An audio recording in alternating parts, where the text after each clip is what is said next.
Առհասարակ գոյություն ունեն էրոգեն գոտիներ հասկացություն կամ էրոգեն զոնաներ, այսպես ասված։ Դրանք մեր մարմնի վրա տեղակայված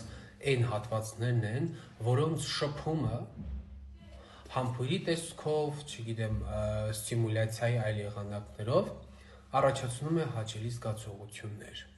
Էրոգեն զոնաները մենք բաժանում ենք մեր մասնագիտության մեջ երկու մասի՝ սեռական եւ արտասեռական էրոգեն գոտիներ։ Չխորանալով այդ ամեն ինչի մեջ, արտասեռական էրոգեն զոնաների շարքին դասվում է անալ հատվածը, ընդ որում եւ տղամարդկանց եւ կանանց մոտ։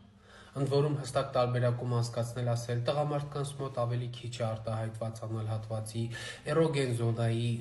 այսպես ասված, դերակատարումը, քան կանանց մոտ, այդպիսի տենց մոտեցում չունենք որպես այսպես, դա հավասարաչափ է այդ հարցը բաշխված,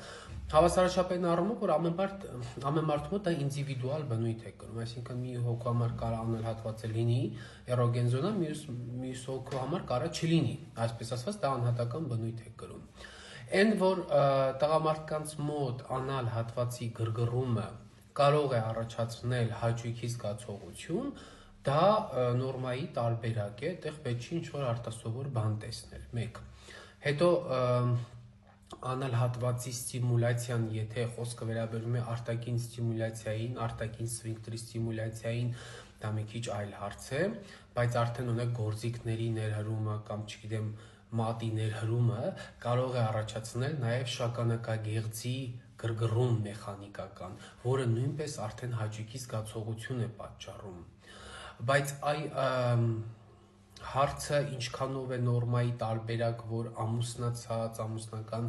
կյանք ունեցող, չգիտեմ, տղամարդը ժամանակ առ ժամանակ կիրառում է նմանատիպ մեթոդ գրգռվելու համար, այսպես ասված, կամ հաճույքների ստացման համար, անալ հատվածի շրջանում օգտագործելով գործիքներ, մի քիչ դժվարանում եմ ես ճիշտ ասած ասեմ, որ դա նորմայի տարբերակ է, մի քիչ էլ դժվարանում եմ ասեմ, որ դա խնդիր է, այստեղ երևի պետքա ինչ-որ կարելի անհատական զրույց կազմակերպել, մի հատ կոնսուլտացիա կազմակերպել, հասկանալ մոտիվացիան, ինչն է, ինչը չի բավարարում այդ տղամարդուն իր սեռական կյանքում, որ ինքը բացի իր սեռական կյանքից, բնականon ընթացքից իրագործում է նաև այս ստիմուլյացիայի այս տարբերակը։ Գուցե ունեք ինքը, չգիտեմ, նենց պատճառաբանություն բերի, ասի, այս ինչ պատճառով եմ դա անում,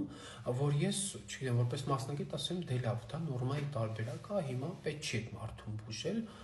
չգիտեմ, այս հենց իրավիճակ եւ ինձ թվում է անհատական զրույցը ավելի հստակ ինֆորմացիա կտա։